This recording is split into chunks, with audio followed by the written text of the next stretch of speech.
Hey guys, it's John Ribs here. I have been playing Slay the Spire for such a long time now. It's only been a few months, but I have more than 600 hours in the game. I have played, hundreds of runs, hundreds and hundreds of runs. I'm even at a point where I've probably played 100 plus Ascension 15 runs on my own. And I'm getting to a point where I really want to analyze the game and get everything locked down and have clear ideas about what I think about every different thing. And so I'm thinking about this stuff all the time, and I want to talk to people about it. And I figured, hey, this is probably a thing for YouTube. So here we go. I'm just going to talk to you about Snecko Eye for a bit. I figure if we're going to do this, we might as well start with one of the interesting ones. And I think that Snecko Eye as a boss relic in Slay the Spire is one of the most interesting things to analyze in the entire game. Although, myself personally, I don't know, I sort of strip it down a little bit and make it less interesting, perhaps. So, Snecko Eye is a boss relic, which the boss relics are these guys. A lot of the best boss relics are giving you an extra energy every turn. Going from 3 energy to 4 energy is a really big deal in this game. You draw 5 cards every turn by default, and typically the cost of the cards in your deck is around about 1 on average, so going from 3 to 4 energy lets you play a 4th card, which is usually fairly good every turn in just a normal sort of deck. And that's quite valuable. Going to 4 to 5 energy might not be anywhere near as valuable, because at that point, like, your 5th card isn't actually very good anyway. Like, you didn't really need to play that or whatever. But 3 to 4 is usually quite good. And a 4 to 5 can be good, but you might want to support it with card draw or higher cost cards or whatever. That's something for Act 3. Snecko Eye. Snecko Eye competes with those relics. It draws you additional 2 cards every turn, so you go from 5 cards per turn to 7, and you start each combat confused. Confusion is a thing that happens in an Act 2 hallway fight. When you fight against Snecko, it casts this Confuse on you. All of your cards are randomized when they are drawn into your hand from your deck, between a 0 and 3 cost, and I believe it's just a uniform distribution, so the average cost of a card is 1.5. And if you do some math and some simulations, you can work out that this is in the vicinity of break even in terms of being able to cast cards every turn. Instead of having 5 cards, which costs like mostly 1 energy, you have 7 cards, which cost, somewhere between 0 to 3 energy, and the end point is that, yeah, you get like 3-4 cards a turn, probably.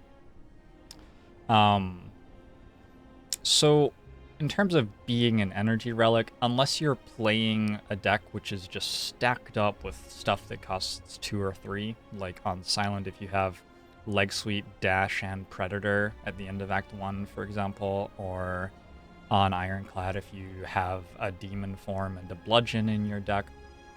If you're in that position, then yeah, this is a pretty good relic in terms of giving you extra energy effectively. But in a more normal deck, this is, pretty much break even on energy, or even detrimental if you have a Silent deck with a lot of 0 cost cards or something like that.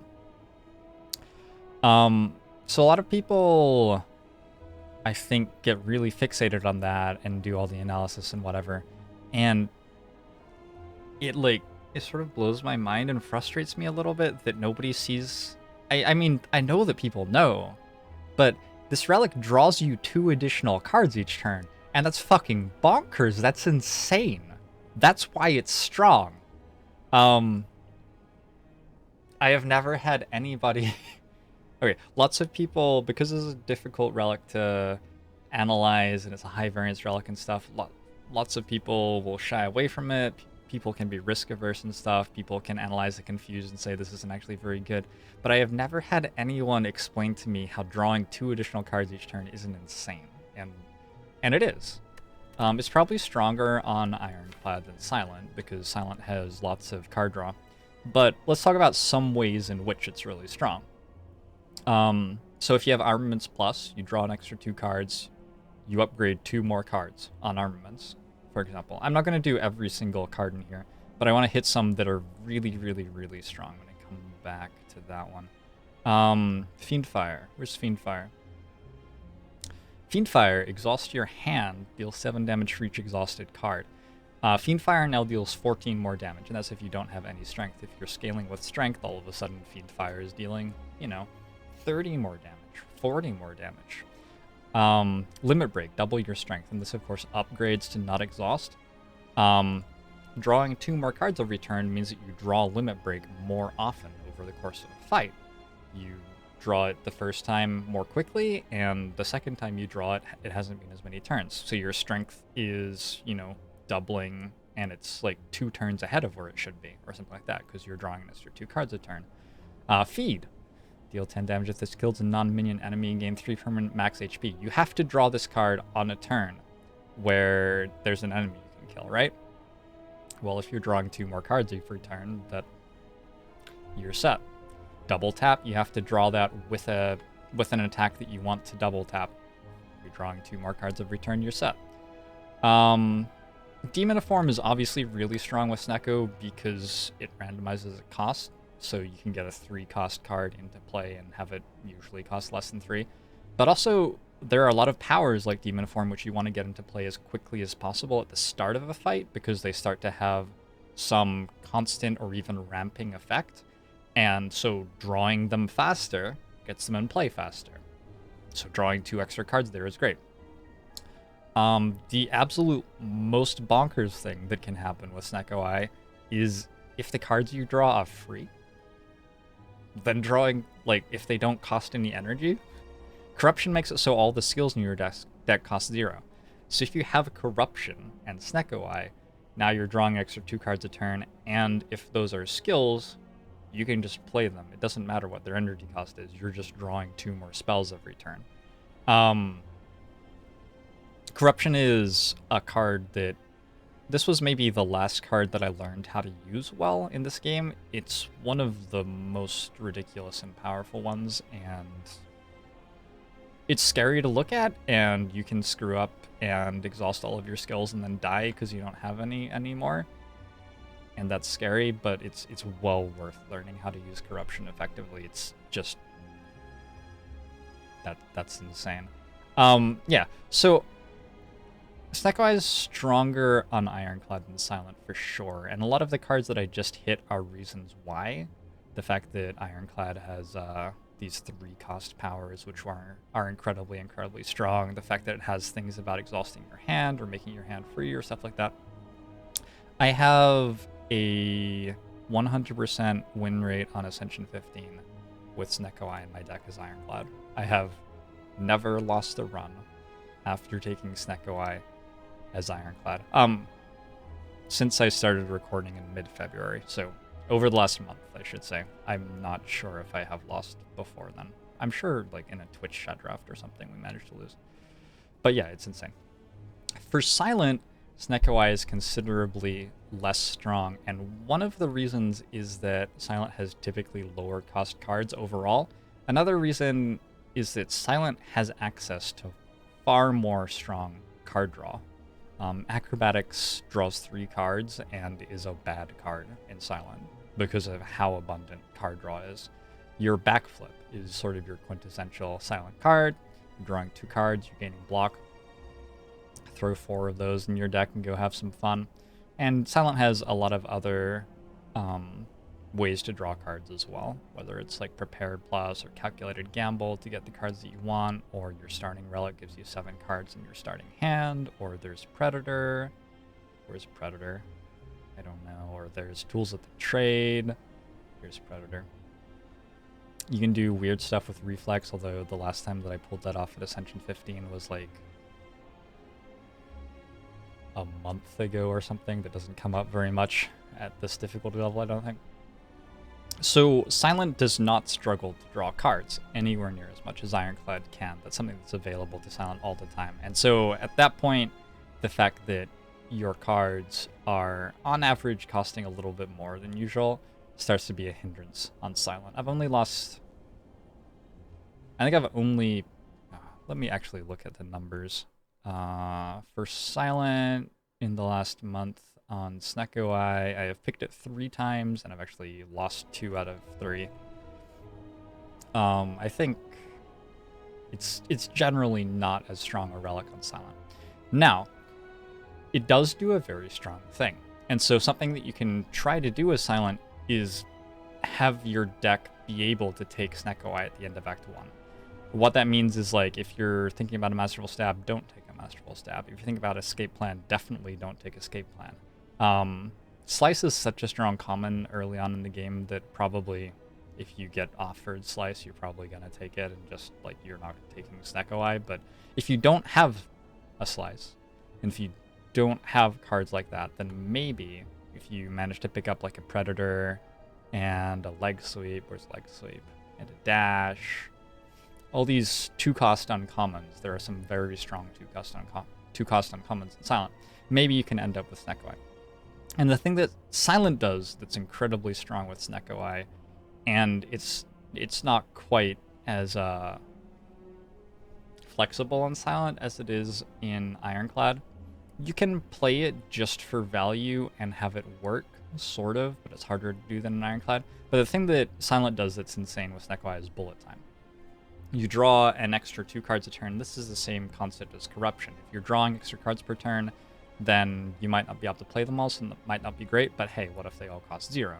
And that's exactly what bullet time does. The last really insane Snecko Eye deck that I had with Silent had 2 copies of bullet time in it. And that was in, like, a 24-card deck or something, so every other turn, with great reliability, I would be playing 7+ cards for no energy, which is a very strong thing to do. Yeah, you can talk about, like, Nightmare with Snecko Eye as well. It draws you more cards and takes away the 3 costs from Nightmare, so you're more able to pick the card that you want. Storm of Steel obviously has a good interaction with Snecko. There are a few good interactions in here for Silent, but the big crippling thing about Snecko Eye and Silent is that Silent typically makes its block by playing low-cost cards, and a lot of them.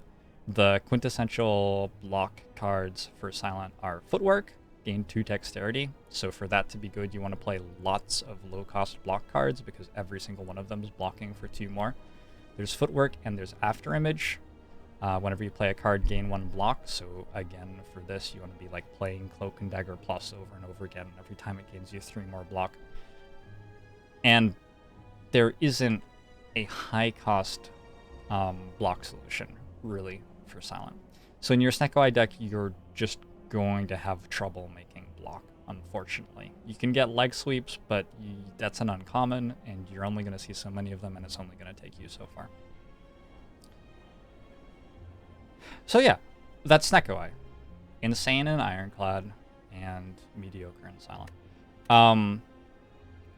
A note on variance in the game in general, because I think people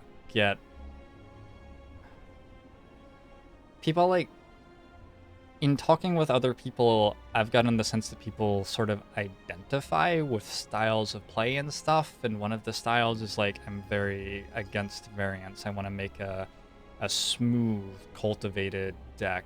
The sort of approach that somebody might have to making a constructed deck in Magic the Gathering or something, which is cool, and it's a really cool skill, and it's awesome that people enjoy playing the game like this and whatever.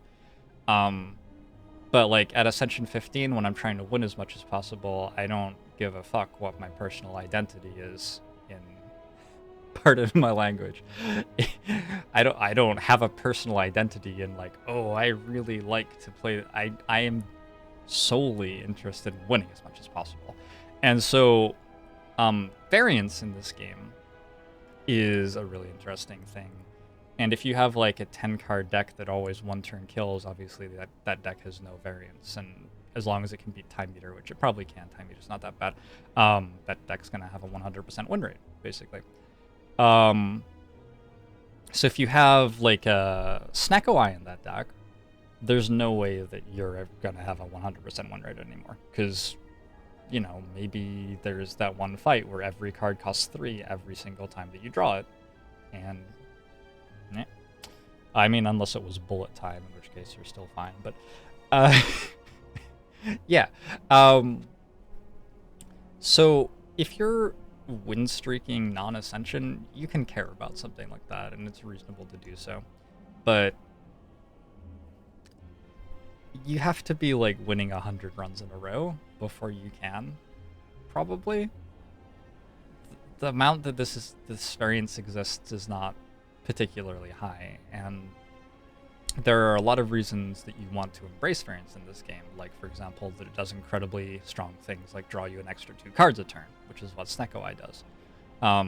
You want to embrace variance in terms of building a big, clunky mess of crap as your deck, instead of building a tightly polished, well-built deck, because that clunky pile of cards is going to have more powers in it than the other deck, and your powers get in play, and then they apply every single turn, and you can fit more of them into a larger deck without making your hands terrible in the first cycle through.